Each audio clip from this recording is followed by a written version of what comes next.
following on from our previous topic, the transfer process, buyers need to consider the costs involved. The buyer is responsible for the transfer fees. This is basically the cost to transfer from the seller to the purchaser's name.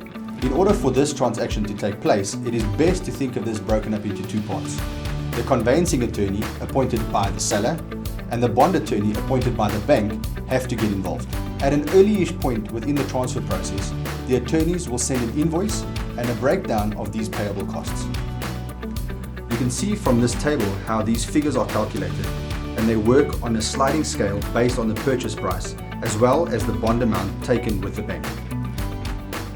So for example, if you are buying a home for 1.5 million rand, the transfer costs would roughly be 48,000 rand. And if you are only applying for a bond of 1 million rand, the bond cost would roughly be 26,000 rand, totaling 74,000 rand. A side note, if you are buying the home cash, this means that no bond is required, therefore no bond attorney needed, and no bond costs payable. You will also see that only a portion of these fees goes to the actual attorneys. The rest is broken up into transfer duty and other government charges. Be aware that these attorneys are governed by the Law Society, and you'll notice that their fees are very similar. Lastly, a common confusion that we find is the misinformed idea that because properties under 1 million rand don't pay transfer duty, that there are no costs whatsoever.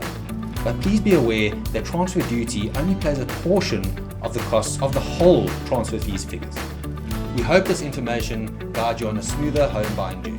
Cheers.